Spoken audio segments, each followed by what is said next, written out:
Hey everyone, it's Danica with DC Woodworks, and I have teamed up with Kent Building Supplies here in Atlanta, Canada to show you how to remove stucco ceilings. If you're following my Instagram, you do know that I am flipping a home and we're calling it Too Tacky Taranaki, and this is one of the reasons why. To get your stucco down, you're gonna need a sprayer. This one I borrowed from my dad, but you can also get them at Kent.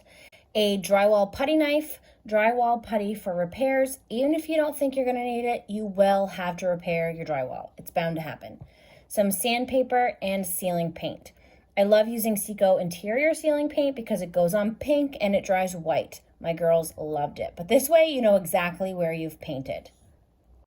Fill up your sprayer and use hot water. For some reason, it works a lot better to loosen up the putty. I found this out the hard way. Wait about 30 minutes and then spray again. And once you've sprayed the second time, put your mask and your eye protection on because trust me, it's gonna fall on your face. Get up on the ladder and then slowly do a scrape test. If it doesn't come down easily, don't force it. Wait a few minutes, spray again, and then try again. The first few sections, I did force my putty knife because I thought that it was what I had to do. I thought it was going to be so hard to remove the stucco, and I just sort of like jammed it in there and I dug out the drywall. That is not the case at all. I have learned after doing the entire ceiling, if you make sure that your putty is extremely saturated with the hot water, it should come down like glue or putty. I don't know. It should come down like mush, just like the video.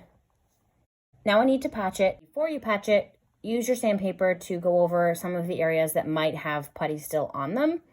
It is a good idea to wait for this step, run a dehumidifier, and get all of the moisture out of your ceiling first. It's not that hard to patch it because it's just little ding marks everywhere and you sort of peel the paper off. It's just annoying.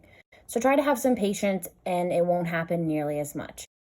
Another tip I have is to just spray small sections at once. It needs to be soaking wet in order for it to come off smoothly. And if you spray huge sections, it will dry before you get to it. Once I had it all down though, I did go back and do some spot treatments. Some of the areas I could sand to make smooth, others were a bit too chunky. So a little bit of water and then scraping those again, they came right off. Here you can see where I had extreme patience and it came off without a mark. Next to it is where I had no patience because I was too anxious to get started. I gotta say, I'm pretty shocked considering I'm not a drywaller. I actually hate drywalling. It turned out pretty good. Thanks for watching and I hope you enjoyed it, whether you just want a clean white ceiling or you put up some of these beams to add some character. Let me know. Oh. You have drywall. Okay, I'm really short. I'm really short. What do you guys think of this ceiling? It's awful. It's awful. Let's go.